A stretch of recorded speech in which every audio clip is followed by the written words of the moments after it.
Hey guys, welcome to the Field of 68 YouTube channel. If you like what you see here, hit that subscribe button and you'll get more college basketball content just like this.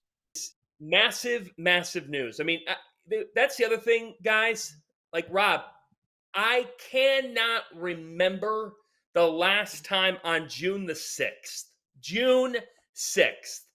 that something of this magnitude that could have the ripple effects. You're talking about if he were to take this job, the UConn players would then have a 30-day window where they can transfer, or they could transfer. I mean, let's talk about this for a second. This is a question that's floating around.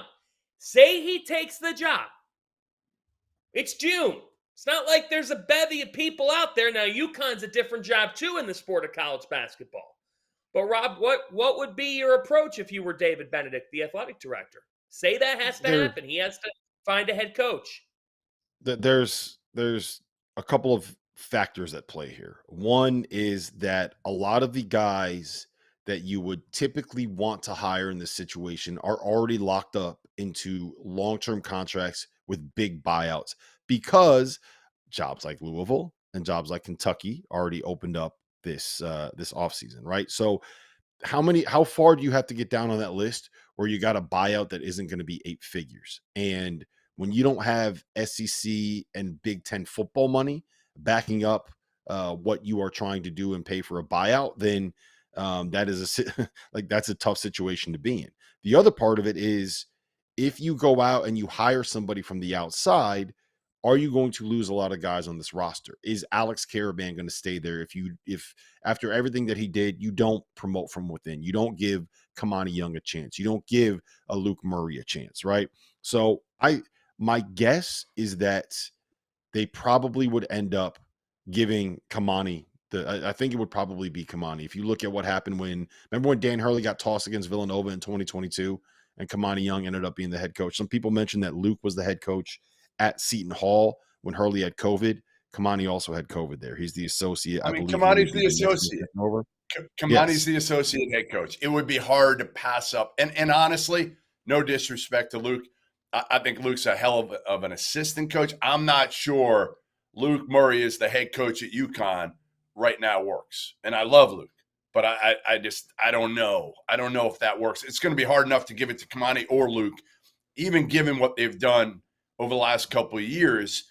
But being that it's this late in the game, like Rob said, and that these guys, here's the only name I would go after. There's one name. Oh, There's one name for me. Oh boy. Here we go. If I was David Benedict, I would take that swing at, you know who it is? Bruce Can I guess? Pearl. Yes. Bruce Pearl. That's the only one for me.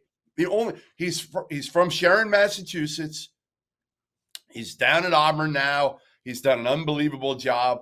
He's been successful everywhere he's been.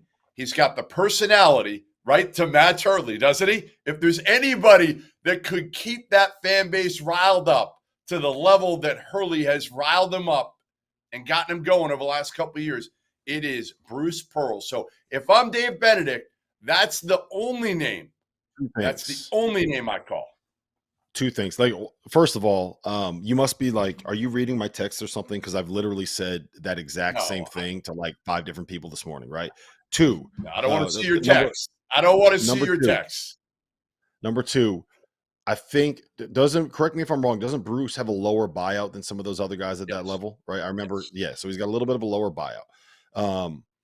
I think there's 2 stumbling blocks here if we were to get to that point, right?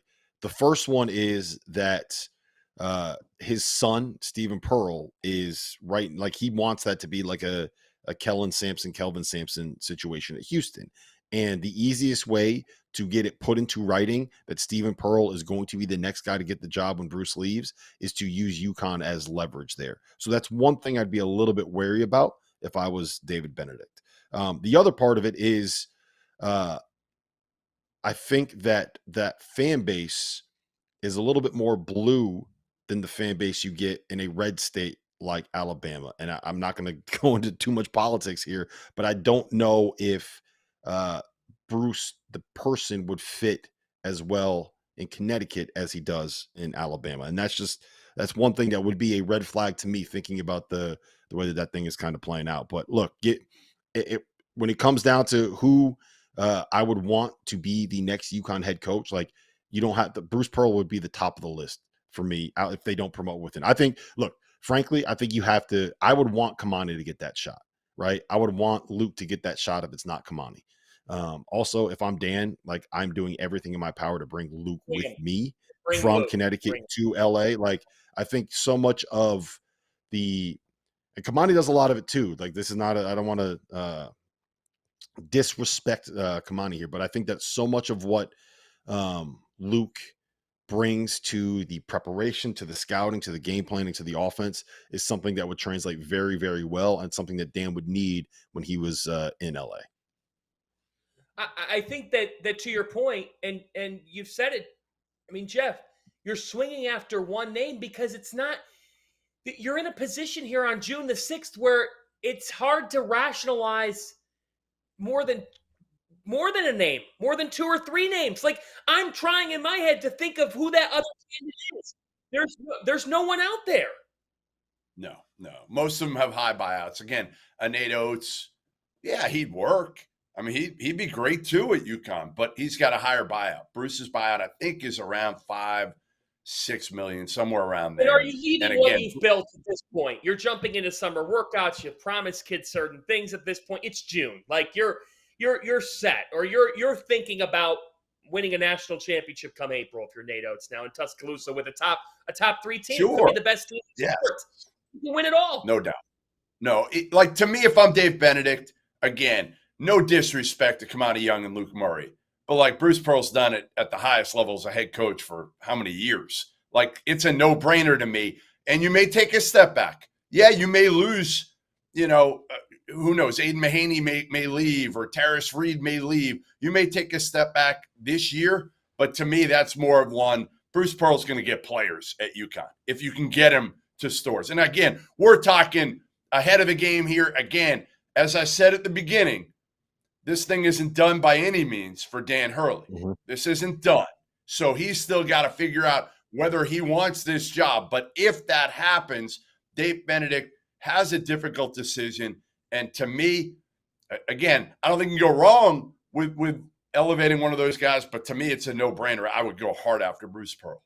Thank you for watching the Field of 68. If you've enjoyed what you've seen here, hit that like button, share this link with your friends, or check out the description for some other places that you can consume Field of 68 content.